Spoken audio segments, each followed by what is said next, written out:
আকাশবাণী আগরতলা স্থানীয় সংবাদ পড়ছে চন্দন লেখাপাল। এখনকার বিশেষ বিশেষ খবর হলো, বরিষ্ঠ বিজেপি নেতা নরেন্দ্র মোদী তৃতীয়বারের মতো প্রধানমন্ত্রী হিসেবে আগামী রবিবার শপথ গ্রহণ করবেন। রাজ্যে ক্ষুদ্র, ছোট ও মাঝারি শিল্পের উন্নয়ন ও প্রসারে কেন্দ্রীয় ক্ষুদ্র, ছোট ও মাঝারি শিল্প মন্ত্রক ৬৫ কোটি ১৭ লক্ষ টাকা অনুমোদন দিয়েছে। আগামী ২১শে জুন আন্তর্জাতিক যোগ দিবস উপলক্ষে দেশ জুড়ে প্রস্তুতি শুরু হয়েছে। এবারে আসছে বিস্তারিত সংবাদে। বরিষ্ঠ বিজেপি নেতা নরেন্দ্র মোদী তৃতীয়বারের মতো প্রধানমন্ত্রী হিসেবে আগামী রবিবার শপথ গ্রহণ করবেন। ওই দিন সন্ধ্যে ৬টায় রাষ্ট্রপতি ভবনে শপথ গ্রহণ অনুষ্ঠান হবে। কেন্দ্রীয় মন্ত্রী প্রহ্লাদ যোশী আজ কথা জানান। রাষ্ট্রপতি দ্রৌপদী মুর্মু প্রধানমন্ত্রী নরেন্দ্র মোদী এবং তার মন্ত্রিসভার অন্যান্য মন্ত্রীদের শপথ বাক্য পাঠ করাবেন।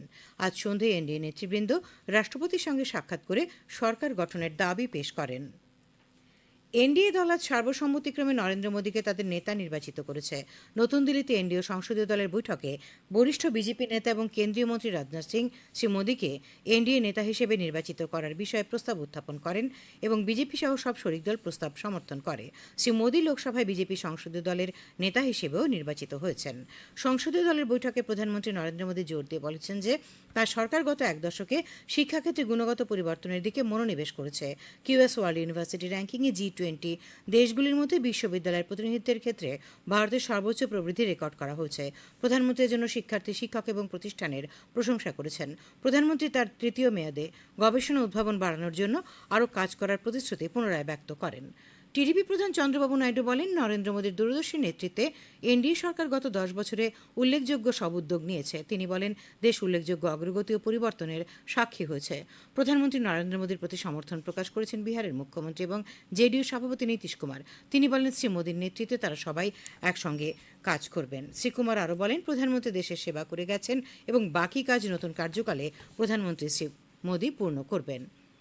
এনডিএ নেতা নির্বাচিত হওয়ার পর শ্রী মোদী আজ বরিষ্ঠ বিজেপি নেতা লালকৃষ্ণ আদবানি ও মুরলী মনোহর যোশীর সঙ্গে সাক্ষাৎ করে তাদের আশীর্বাদ গ্রহণ করেন। শ্রী মোদী এছাড়াও নতুন দিল্লিতে প্রাক্তন রাষ্ট্রপতি রামনাথ কোবিন্দের বাসভবনে গিয়ে তার সঙ্গে সাক্ষাৎ করেন।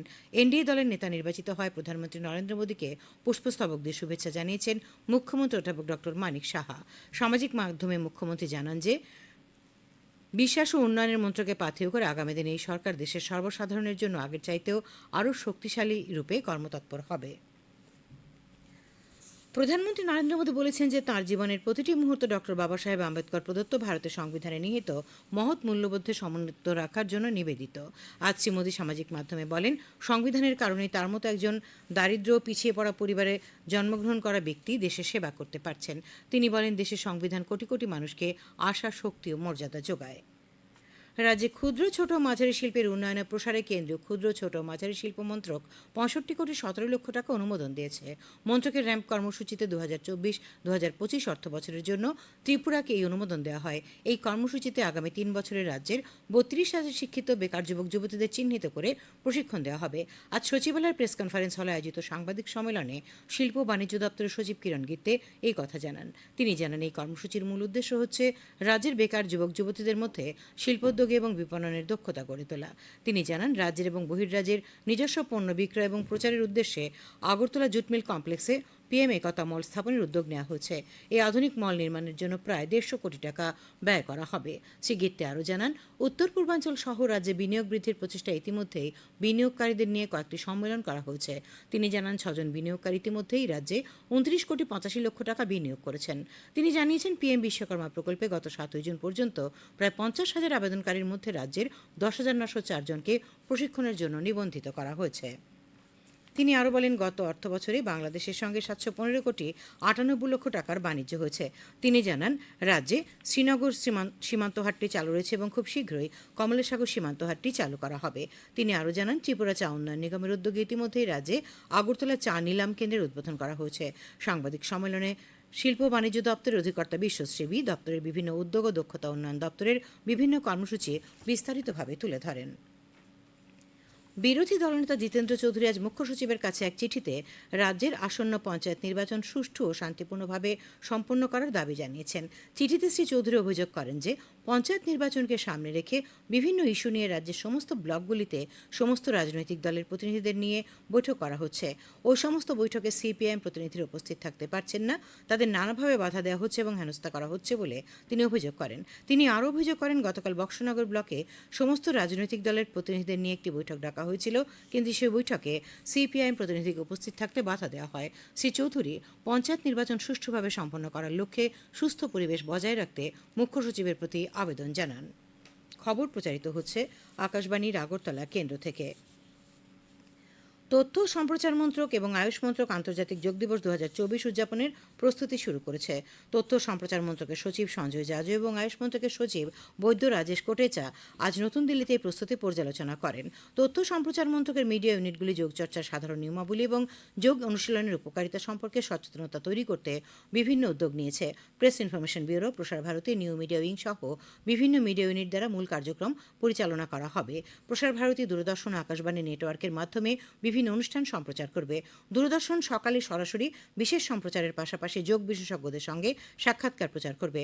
আয়ুষ মন্ত্রকের অধীনে একটি স্বায়ত্তশাসিত সংস্থা মোরারজি দেশের ন্যাশনাল ইনস্টিটিউট অব ইয়োগার সহযোগিতায় আকাশবাণী যোগকে জীবনের একটি উপায় হিসেবে প্রচার করতে এবং মানুষের সামগ্রিক সুস্থতার জন্য অনুষ্ঠান সম্প্রচার করবে। আয়ুষ মন্ত্রক একটি যোগ গীত প্রস্তুত করেছে, যা সমস্ত মিডিয়া প্ল্যাটফর্ম জুড়ে শেয়ার করা হবে। তৃণমূল পর্যায়ে পঞ্চায়েত, অঙ্গনওয়াড়ি কেন্দ্র এবং বিদ্যালয়গুলিতে প্রায় 2 লক্ষ জায়গা হার অঙ্গন যোগ উদ্যোগের অধীনে যোগ চর্চার আয়োজন করা হবে। আগামী 21শে জুন হাপানিয়াস্থিত আন্তর্জাতিক প্রদর্শনী হলে রাজ্যভিত্তিক 10ম আন্তর্জাতিক যোগ দিবস উদযাপন করা হবে। এই উপলক্ষে আজ আগরতলায় যুব বিষয়ক ও ক্রীড়া দপ্তরের কার্যালয়ে এক প্রস্তুতি সভা হয়। সভায় অতিরিক্ত জেলা শাসক প্রশান্ত বাগদোল নেগি জানান, এবারের রাজ্যভিত্তিক আন্তর্জাতিক যোগ দিবসের মূল অনুষ্ঠানে একসঙ্গে 2750 জন যোগ প্রদর্শন করবেন। ঊনকোটি জেলা সদর কৈলাসহরে ভগিনী নিবেদিতা দ্বাদশ শ্রেণী বিদ্যালয় প্রাঙ্গণে আগামী 30শে জুন থেকে 6 দিনব্যাপী বইমেলা হবে। আজ বিকেলে কৈলাসহর সার্কিট হাউসের কনফারেন্স হলে ঊনকোটি জেলা পরিষদের সভাধিপতি অমলেন্দু দাসের সভাপতিত্বে এই বিষয়ে প্রস্তুতি বৈঠক হয়। উপস্থিত ছিলেন সহকারী সভাধিপতি শ্যামল দাস, কৈলাসহর পৌর পরিষদের চেয়ারপারসন চপলারানী দেবরায়, জেলা শাসক দিলীপ কুমার চাকমা সহ বিভিন্ন দপ্তরের আধিকারিকরা। বৈঠকে আসন্ন বইমেলাকে সফল করতে বিভিন্ন বিষয়ে আলোচনা হয় এবং বইমেলা পরিচালন কমিটি ও বিভিন্ন উপকমিটি গঠন করা হয়। বৈঠক শেষে ঊনকোটি জেলা পরিষদের সভাধিপতি অমলেন্দু দাস জানান, বইমেলা উপলক্ষে প্রতিদিনই সাংস্কৃতিক অনুষ্ঠানের আয়োজন থাকবে। জলডুবি ও বজ্রপাত সংক্রান্ত বিপর্যয় মোকাবেলায় আপদা মিত্র ও সিভিল ডিফেন্স স্বেচ্ছাসেবকদের দক্ষতা বৃদ্ধির লক্ষ্যে আজ সিপাহীজলা জেলা শাসকের অফিসে সচেতনতামূলক সভা হয়। জেলা বিপর্যয় মোকাবেলা বিভাগের উদ্যোগে আয়োজিত এই সভায় জেলার অন্তর্গত 3টি মহকুমা থেকে প্রায় 50 জনের মতো আপদা মিত্র সিভিল ডিফেন্স স্বেচ্ছাসেবক অংশ নেন। জেলা বিপর্যয় মোকাবেলা বিভাগের কার্যক্রম আধিকারিক প্রাণেশ সরকার জানান, চলতি জুন মাসকে জলডুবি বিপর্যয় প্রতিরোধ মাস হিসেবে পালন করা হচ্ছে। তারই অঙ্গ হিসেবে এই কর্মসূচি। আলোচনা সভায় উপস্থিত ছিলেন সিপাহীজলা জেলার জেলা শাসক নাগেশ কুমার বি, অতিরিক্ত জেলা শাসক সুব্রত মজুমদার প্রমুখ। সভায় অংশগ্রহণকারী স্বেচ্ছাসেবকদের মধ্যে জেলা বিপর্যয় মোকাবেলা তরফের থেকে সুনির্দিষ্ট পোশাক প্রদান করা হয়। আগরতলা রেশমবাগান ব্রিজ সংলগ্ন এলাকায় একটি গোডাউনে কাজ করতে গিয়ে প্লাইবোর্ডের চাপায় মৃত্যু হল এক শ্রমিকের। মৃত শ্রমিকের নাম শান্তি চক্রবর্তী, বয়স 50, তার বাড়ি খয়েরপুরে। ঘটনাস্থল থেকে দমকল কর্মীরা তাকে উদ্ধার করে জিবি হাসপাতালে নিয়ে গেলে চিকিৎসকরা তাকে মৃত বলে ঘোষণা করেন। আগরতলার দেশবন্ধু চিত্তরঞ্জন ক্লাবে এক স্বাস্থ্য সচেতনতামূলক শিবির আজ আলোচনা হয়। শিবিরে উপস্থিত ছিলেন বিধায়ক গোপাল রায়, ক্লাব সভাপতি চিত্তরঞ্জন সাহা, আগরতলা ক্লাব ফোরামের চেয়ারম্যান সঞ্জয় পাল, সভাপতি প্রণব সরকার, সাধারণ সম্পাদক দেবাশিস ভট্টাচার্য সহ অন্যান্যরা। এদিনই শিবিরে কার্ডিয়াক সার্জন ডক্টর কুণাল সরকার, কার্ডিওলজির চিকিৎসক ডক্টর প্রণবেশ চক্রবর্তী সহ বিশেষজ্ঞরা উপস্থিত ছিলেন। শিবিরে রোগীদের স্বাস্থ্য পরীক্ষা করে বিনামূল্যে ওষুধ দেওয়া হয়। Tripura United Indigenous Peoples Front TUIPCর পক্ষ থেকে আজ বিভিন্ন দাবিতে রাজ্যপালের কাছে স্মারকলিপি দেওয়া হয়। রাজ্যে ইনার লাইন পারমিট চালু করা, আত্মসমর্পণকারীদের সরকারি সুযোগ সুবিধা প্রদান সহ বিভিন্ন দাবিতে এই স্মারকলিপি প্রদান কর্মসূচিতে সংগঠনের চেয়ারম্যান রঞ্জিত দেববর্মা, সভাপতি মতিলাল দেববর্মা, ধনু কলই, রবীন্দ্র রিয়াং প্রমুখ উপস্থিত ছিলেন। আবহাওয়া। আগামীকাল আকাশ সাধারণত মেঘাচ্ছন্ন থাকবে, 2-1 জায়গায় বজ্র বিদ্যুৎ সহ হালকা থেকে মাঝারি পর্যায়ে বৃষ্টিপাতের সম্ভাবনা রয়েছে।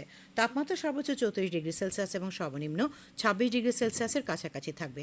আজ দিনের সর্বোচ্চ তাপমাত্রা ছিল 33.6°C এবং সর্বনিম্ন 24.4°C।